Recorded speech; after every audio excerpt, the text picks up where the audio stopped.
حضرت صلی اللہ علیہ وآلہ وسلم پر وحی کا ابتدائی دور اچھے سچے پاکیزہ خوابوں سے شروع ہوا۔ آپ خواب میں جو کچھ دیکھتے وہ صبح کی روشنی کی طرح صحیح اور سچا ثابت ہوتا۔ پھر من جانب قدرت آپ تنہائی پسند ہو گئے اور آپ نے غار حرا میں خلوت نشینی اختیار فرمائی اور کئی دن اور رات وہاں مسلسل عبادت اور یاد الہی و ذکر میں مشغول رہنے لگے۔ جب تک گھر آنے کو دل نہ چاہتا توشہ ہمراہ لیے ہوئے وہاں رہتے۔ توشہ ختم ہونے پر ہی اہلیہ محترمہ حضرت خدیجہ رضی اللہ تعالی عنہا کے پاس تشریف لاتے اور کچھ توشہ ہمراہ لے کر پھر وہاں جا کر خلوت گزین ہو جاتے۔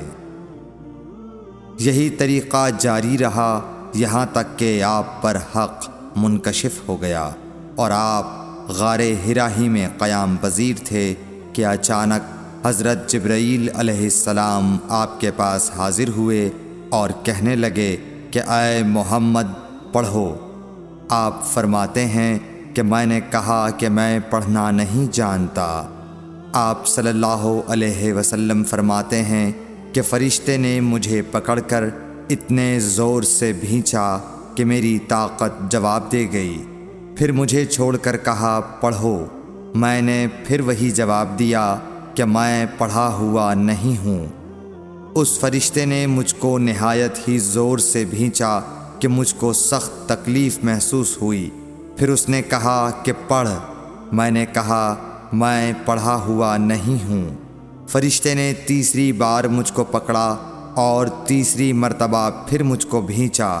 پھر مجھے چھوڑ دیا اور کہنے لگا کہ پڑھو اپنے رب کے نام کی مدد سے جس نے پیدا کیا اور انسان کو خون کی پھٹکی سے بنایا۔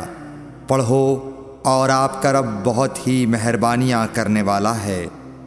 بس یہی آیتیں آپ حضرت جبرائیل علیہ السلام سے سن کر اس حال میں غار حرا سے واپس ہوئے کہ آپ کا دل اس انوکھے واقعے سے کانپ رہا تھا۔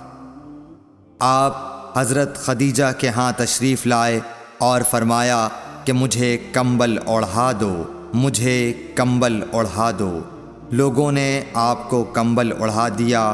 جب آپ کا ڈر جاتا رہا تو آپ نے اپنی زوجہ محترمہ حضرت خدیجہ رضی اللہ تعالی عنہا کو تفصیل کے ساتھ یہ واقعہ سنایا اور فرمانے لگے کہ مجھ کو اب اپنی جان کا خوف ہو گیا ہے۔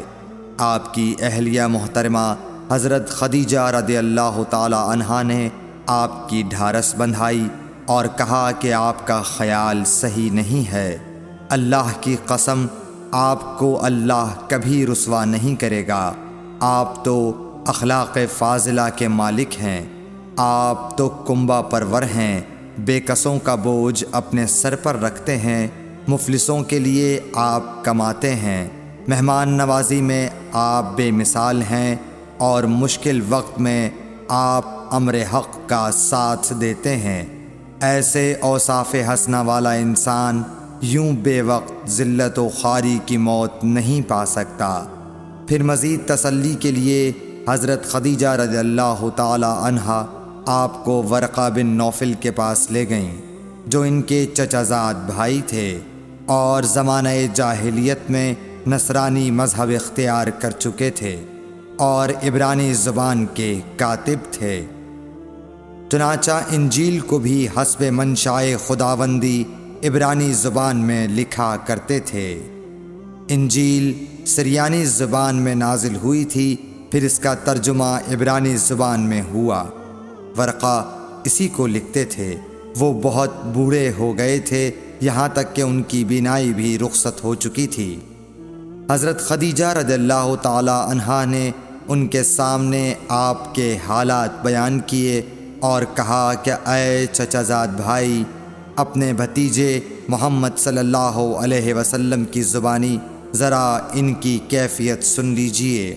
وہ بولے کہ بھتیجے آپ نے جو کچھ دیکھا ہے اس کی تفصیل سناؤ۔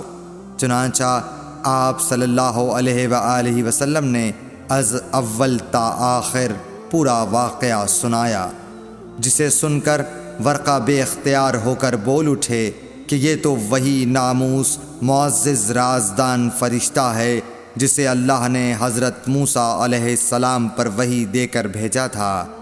کاش میں آپ کے اس عہد نبوت کے شروع ہونے پر جواں عمر ہوتا، کاش میں اس وقت تک زندہ رہتا جب کہ آپ کی قوم آپ کو اس شہر سے نکال دے گی۔ رسول کریم صلی اللہ علیہ وآلہ وسلم نے یہ سن کر تعجب سے پوچھا کہ کیا وہ لوگ مجھ کو نکال دیں گے، حالانکہ میں تو ان میں صادق و امین و مقبول ہوں؟ ورقہ بولا، ہاں یہ سب کچھ سچ ہے، مگر جو شخص بھی آپ کی طرح امر حق لے کر آیا لوگ اس کے دشمن ہی ہو گئے ہیں۔ اگر مجھے آپ کی نبوت کا وہ زمانہ مل جائے تو میں آپ کی پوری مدد کروں گا، مگر ورقہ کچھ دنوں کے بعد انتقال کر گئے، پھر کچھ عرصے تک وحی کی آمد موقوف رہی۔ صحیح بخاری حدیث نمبر 3۔